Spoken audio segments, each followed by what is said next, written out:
Hello students, आज का ये वीडियो क्लास 2 के बच्चों के लिए। आज मैं आपको पढ़ाऊंगी हिंदी व्याकरण पार्ट 16 पत्र लेखन। मतलब पत्र हम लोग कैसे लिखते हैं उसको देखेंगे। पत्र लेखन एक कला है। पत्र के द्वारा संदेश और समाचार एक स्थान से दूसरे स्थान पर भेजे जाते हैं।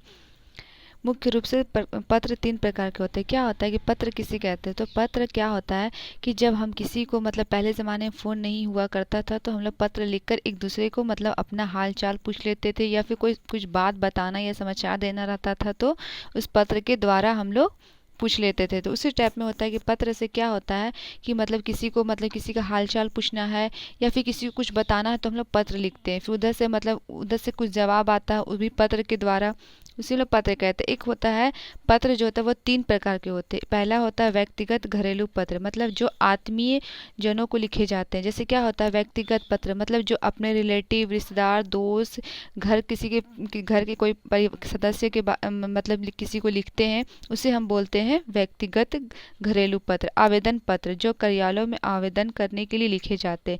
जैसे क्या होता है कि हम लोग जब मतलब कोई ऑफिस में या फिर कहीं स्कूल में मतलब कहीं आपको छुट्टी चाहिए या फिर बीमार हो या आप कहीं जा रहे हो, उसके लिए जो पत्र लिखते हैं उसे हम कहते हैं आवेदन पत्र। अब आते हैं तीसरा व्यापारिक पत्र, जो व्यापार से लेन देन के लिए लिखे जाते हैं। जो व्यापार मतलब जो बिजनेस में लिखे जाते हैं उसे हम लोग बोलते हैं व्यापारिक पत्र। यहाँ कुछ पत्रों के उदाहरण दिए जा रहे हैं, इन्हें पढ़िए तथा पत्र लिखने का अभ्यास कीजिए। मतलब कुछ यहाँ पे एग्जाम्पल दिए हुए हैं पत्र का, किस तरह से लिखते हैं, इसका फॉर्मेट कैसा होता है और क्या क्या लिखते हैं, इसे सारे दिए हुए हैं। इसको लिखने का प्रयास करेंगे।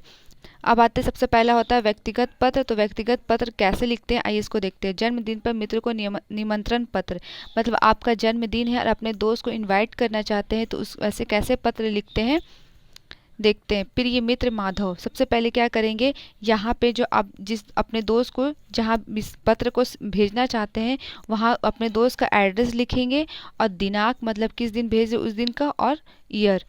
अब आते हैं, अब लिखेंगे प्रिय मित्र माधव। यहाँ प्रिय मित्र, यहाँ पे माधव की जगह पे अपने दोस्त का नाम लिखें जिस दोस्त को आप पत्र भेजना चाहते हैं, बुलाना चाहते हैं, निमंत्रण करना चाहते हैं। सप्रेम नमस्कार, तुम्हें यह जानकर हर्ष होगा कि अगले सप्ताह अर्थात 26 मार्च को मेरा जन्मदिन है। मतलब तुम्हें जानकर यह बहुत खुशी होगी कि अगले सप्ताह मतलब 26 मार्च को मेरा जन्मदिन है। आपका जिस दिन जन्मदिन रहेगा यहाँ पे लिखेंगे। इस अवसर पर तुम सब परिवार आमंत्रित हो, मिलने पर जी भरकर बातें करेंगे। आंटी व अंकल को मेरा सादर प्रणाम व नेहा को स्नेह। मतलब क्या करेंगे यहाँ पे मतलब अपना आमंत्रित पत्र जो आप लिखना चाहते हैं सारा लिखेंगे। अगर यहाँ पे लिखना चाहते हैं अंकल आंटी को मेरा सादर प्रणाम तो ये भी लिख सकते हैं। और वहाँ पे ये अपनी बहन मतलब अपने दोस्त की बहन का नाम लिखा है तो यहाँ पे आप लिख भी सकते और नहीं भी। फिर आते हैं तुम्हारा प्रिय मित्र, तुम्हारा प्यारा मित्र। तो यहाँ पे अब तुम्हारा है लड़की रहेगी तुम्हारी, और मतलब कि प्यारी, प्यारा की जगह पे प्यारी मित्र। अब अपने अपना नाम लिखेंगे यहाँ पे। फिर आते हैं हम लोग उपहार प्राप्ति पर मामा जी को धन्यवाद पत्र। मतलब आपको उपहार, आपको गिफ्ट मिल गया, आपके मामा की तरफ से आपको मिल चुका है तो उनको धन्यवाद कहने के लिए, शुक्रिया अदा करने के लिए उनको एक पत्र लिखा जाता है। उसी तरह लिखेंगे आदरणीय मामा जी।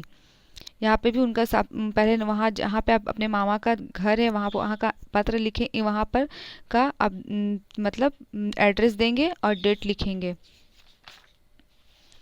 फिर वहीं पे सादर प्रणाम, कल मेरा जन्मदिन था, केक काटने से कुछ समय पहले ही मुझे आपका भेजा गया पार्सल मिला। पार्सल खोलने पर उपहार पाकर मेरी खुशी का ठिकाना ना रहा। आपकी भेजी घड़ी सभी उपस्थित।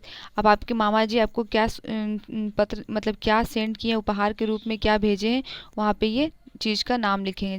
वे उपस्थित जनों को बहुत पसंद आई इस सुंदर उपहार के लिए आपको बहुत बहुत धन्यवाद। शेष कुशल आदरणीय मामा जी को मेरा सादर प्रणाम। और आपका यहाँ पर लड़की तो आपकी प्यारा की जगह पर प्यारी यहाँ पर अपना नाम लिखेंगे। उसी तरह अब आते हैं प्रार्थना पत्र। आवश्यक कार्य हेतु प्रधानाचार्य को पत्र। प्रार्थना पत्र मतलब आप बीमार हैं या छुट्टी लेना चाहते हैं या फिर कहीं जा रहे हैं, किसी की शादी है तो वहाँ पे अपने जो प्रिंसिपल को लिखा जाता है वो पत्र है यहाँ पे। इस पत्र को भी पूरा पढ़ेंगे और इसी तरह फॉर्मेट से आप और भी पत्र लिख सकते हैं।